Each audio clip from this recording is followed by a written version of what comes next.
Welcome to Mojo Plays, and today we are continuing our series of looking at secrets, Easter eggs, and behind-the-scenes facts you may or may not know about The Legend of Zelda, this time with Twilight Princess.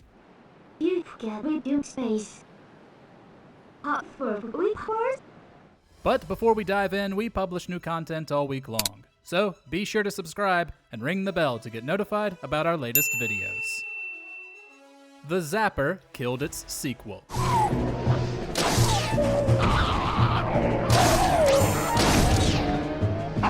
Twilight Princess was an incredibly popular entry in the Zelda series, and the development team had plans to give players more.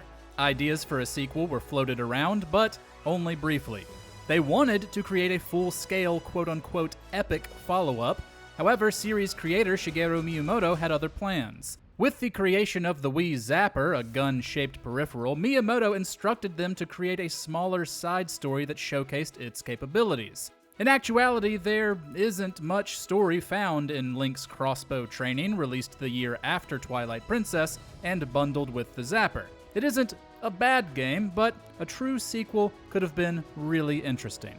A famous E3 showing. Twilight Princess was revealed to the world at E3 2004, and it would remain a highlight of the Expo's history for years to come. Shots of Link riding Epona across Hyrule Field and clashing with enemies, and Miyamoto coming out with the Master Sword and Hylian Shield still give us goosebumps. Even if you've never seen it, it birthed a meme that's so popular it transcended the gaming space and is still widespread today. The Reaction Guys meme consists of two pictures of 4 IGN staff members, including co-founder Per Schneider, one looking bored and another having their minds blown with excitement. While the disinterested picture was taken during Nintendo's 2003 E3 conference at the reveal of Pac-Man Versus for GameCube, the other is of them reacting to this reveal. So, thank you. And goodbye. A different beginning.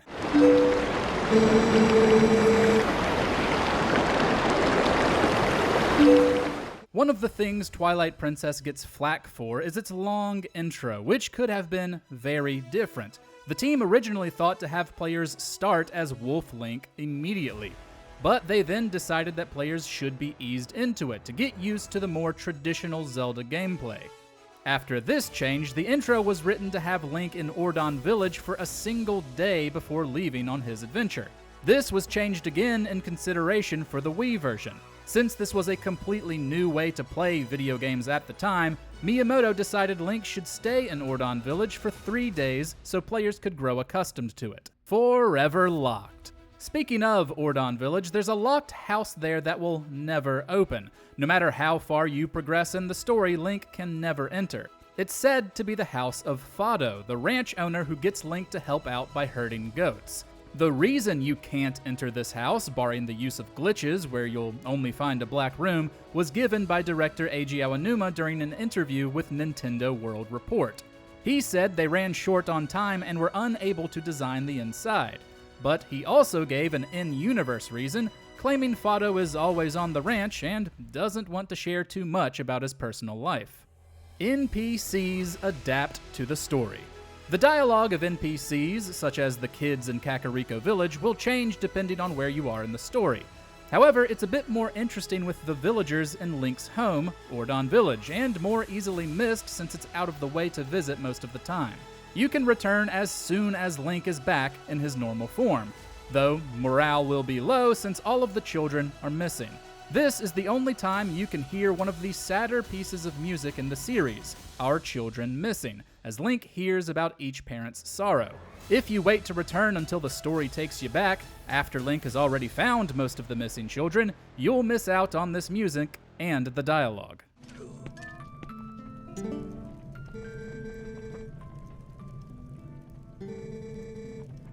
Ridiculous casting rumors. Leading up to the release of Twilight Princess, there were some insane casting rumors under the assumption that the game would include voice acting beyond the traditional grunts and moans. Fitness guru Richard Simmons was rumored to be voicing Tingle, a character who doesn't actually appear in the game. Even stranger was that 50 Cent was said to be taking on the role of Link's horse, Epona.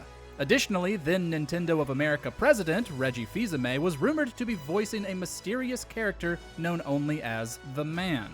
While these were clearly untrue, they did appear on IMDb, a usually reputable source. Where these rumors came from and why they were listed on the site is a mystery to us. Numas Dream.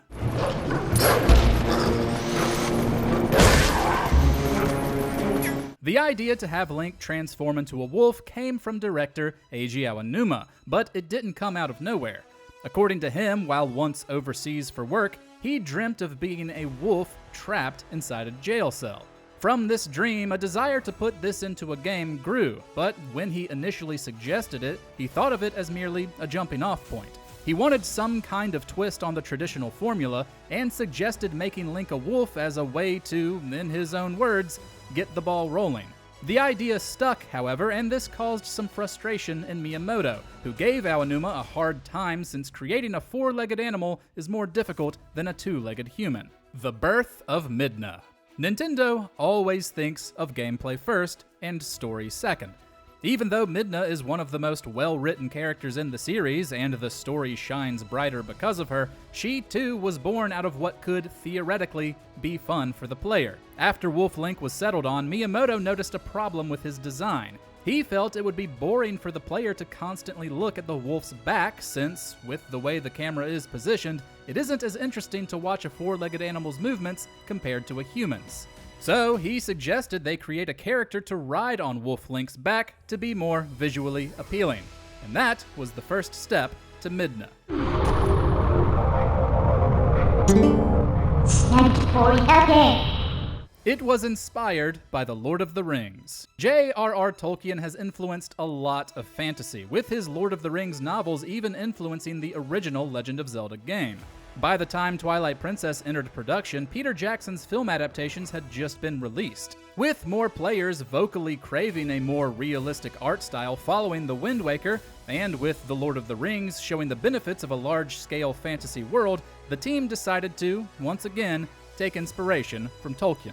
The trilogy is the reason Twilight Princess feels so cinematic, and that it has such a grand scale. This wasn't without its challenges, of course, with Aonuma saying the game's size caused issues right up to the end of development. Hidden rupees. Every Zelda game features hidden ways to earn rupees, so here are a few of our favorites in Twilight Princess. In several areas across Hyrule, you'll spot large swarms of Gways, crow-like enemies. Should you shoot every one of them down, you'll be rewarded with a group of rupees raining down from the sky. In Kakariko Village, a silver rupee worth 200 can be found inside the bell on top of the sanctuary, which you can make fall with a bomb arrow. Back in Ordon Village, an orange rupee worth 100 is very sneakily hidden behind Russell's house and can be grabbed with the Gale Boomerang. Also, inside the goat pen is a hidden grotto Wolf Link can reach, with a few rat enemies, a ton of breakable pots, and a chest with 50 rupees. An easier flight by foul. Hi! Flight by Foul is a minigame Link can play at Lake Hylia. By giving Falby 20 rupees, he can glide using a Kuko, collecting rupees through the sky before landing on a platform with several levels for different rewards. There are ways to make this game easier if you're aiming for a specific level. One is to wear and remove the iron boots, adjusting the speed at which Link descends. Another, which I didn't know for the longest time, is by using the Gale Boomerang on the Weathermane on top of Falby's hut. This causes the very small rotating level on the top of the platform to stop, making it much easier to land on so you can grab 100 rupees. Sales numbers. We all know Twilight Princess was popular, but you may be wondering just how popular it was. When it was released in November of 2006 alongside the Wii, it made up a whopping 87% of the console's launch sales, which was the highest attach rate for a launch game since Super Mario 64 a decade before it. Understandably, Wii version sales were higher than those on GameCube, but together by 2015 it had become the best-selling entry in the series with 8.85 million copies. It only got to hold that title for a few years though, since Breath of the Wild claimed it by selling nearly 10 million copies in just over a year, a number that has only grown astronomically. Ocarina of Time musical cues. Since Twilight Princess has a lot in common with Ocarina of Time, it makes sense that there are a ton of musical Easter eggs in the game. When the sun rises in Hyrule Field, the music begins with the same notes as in Ocarina of Time, which are used for the Sun Song.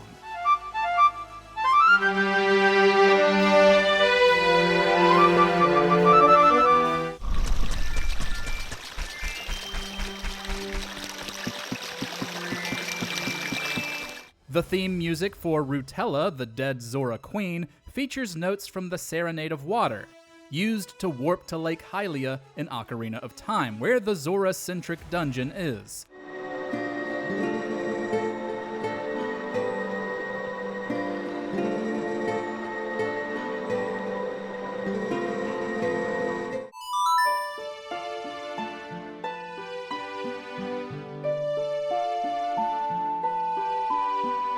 Every song Wolf Link howls to summon the hero's shade to learn a hidden skill is also an Easter egg. While one is based on music from Twilight Princess, one is the Ballad of Gales from Wind Waker, and another is Zelda's Lullaby, first heard in A Link to the Past, all the rest are tied to the Hero of Time.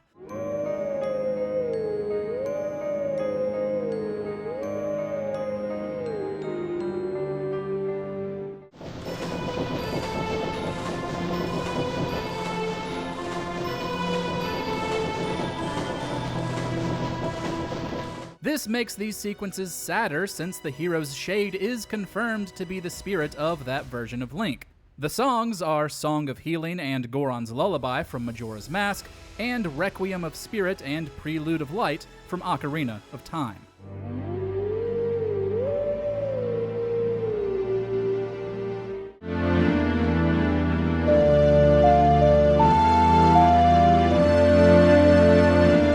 The origin of the Uka. The Uka are one of the franchise's strangest races, with their chicken-like bodies and human heads.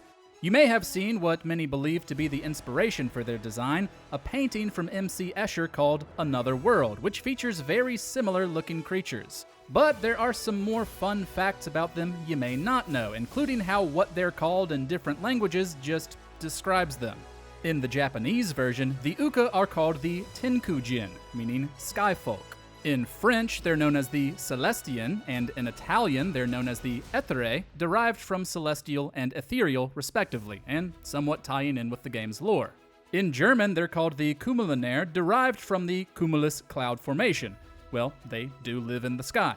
Furthermore, the main member of the race, Uku, gets her name from the hex code, or color value, for the green in Ocarina of Time Link's concept art, 00CC00. Just another nod to the Hero of Time. The hidden Sheikah eyes. Early in the game's development, concept art for Sheik was created. Even though the character was never used, this art formed the basis for Sheik's appearance in Super Smash Bros. Brawl. The Sheikah don't play a big role in Twilight Princess. There's Impaz, the lone citizen in the hidden village, heavily implied to be Old Kakariko Village. There's Madame Fanadi, a fortune teller who bears the iconic Sheikah eye on her forehead. This symbol shows up twice more. You can see it on the back of Zelda's cloak when Link and Midna visit her in the castle. Even harder to see is the eye on the back of Midna's helmet, which is part of the fused shadow. Since this is an ancient relic linked to the Twilight people who were banished from Hyrule long ago, it creates some interesting, mysterious threads between the two races. The smallest details. As is the case with most Zelda games, Nintendo clearly put a lot of love and care into crafting the world of Twilight Princess. There are all kinds of small details the player probably doesn't think about. For example, there are an exact number of goats in Ordon Village to match the number of pens inside the barn. So when one escapes later in the story, you can go find an empty pen. Signs can be cut down, just like in previous games, only now they can be picked up and will float in water, even though there's no reason for this. Patterns have been designed for the sides of ladders, even though most players won't see them. And one of the coolest small details is dust falling from doors inside dungeons, which won't happen when Link goes back through them, implying that no one has been through here in a long time. Fishing pond details. Zelda has had its fair share of fishing holes, but the one in Twilight Princess is definitely the most detailed. Inside Henna's hut, there are all kinds of secret interactions. The most well-known being that she's a descendant of the fishing hole proprietor in Ocarina of Time, even having the same back-scratching animation. She also has a pet bird who will say very rude things to Link and call Henna very old, which she takes offense to. Henna clearly has no time for rudeness, calling Link out for cheating in the roll goal minigame and kicking him out if he rolls into things too much, forcing him to apologize when he returns. By looking at her canoe, you can hear about Henna's love life, and by looking out the window while it's raining, she'll tell you that it's ideal for fishing. Interestingly, the water inside the fishing hole will be muddy after it rains, and the area cycles between different seasons, causing different fish to appear. Hidden Postman sightings. The Postman is one of the game's sillier NPCs, always excitedly running up to Link to deliver him letters. But this isn't the only time you'll see him. He can be found in several spots across Hyrule, crouched and reading something, though in some cases he's more easily missed than others. He's out in the open inside Telma's bar, wondering aloud about what to order. He'll also appear in the Kakariko Village Inn, trying to dry a letter he dropped in a hot spring. Off the beaten path, you can find him in the Ordon Village goat pen, thinking of letting one of them eat a messy-looking letter. And behind the throne in Zora's domain, trying to figure out who Mr. Zora is. The most easily missed locations are within the Cave of Ordeals, where he shows up lost on the 49th floor only after you've already beaten it, and hidden on one of the bridges during the Fruit Pop Flight minigame on Zora's River.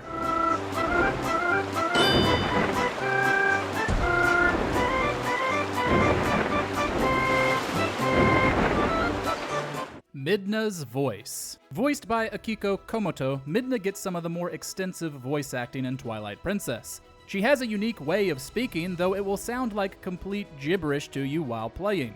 In reality, Komoto voiced her lines in English, but they were just chopped up and scrambled to create this otherworldly sense behind the character. Several fans have pieced her lines together since the game's release to see what she's actually saying. Some are simple phrases like, "I have a request," or "Which one will it be?" Others are for specific scenarios, like, "You'll never become king," said to Zant, and "I've been dying to meet you," said to Ganondorf. My personal favorite, "I guess you aren't stupid," probably said to Link. Don't go running off. I'll be watching. I guess you aren't stupid. Homage to the Rito. In the original version, stone block carvings found around Hyrule Castle Town were too blurry to make out what was shown. However, in the HD version, you can see several figures representing different races, including Zora's and Goron's. Interestingly, there is also a member of the Rito, a race which doesn't appear in this game, nor any others in its respective timeline. This design came from Jack Kirby Crosby of Tantalus Media, the company who refreshed the game's graphics. He imagined these carvings telling a story he'd want to see, but that he left it up to the interpretation of the players. The existence of these carvings, built into the world of Twilight Princess but not necessarily coinciding with established lore, puts their images in a weird in-between of canon and non. Are there any other great secrets or fun facts you feel most players don't know about Twilight Princess? Share them with us in the comments.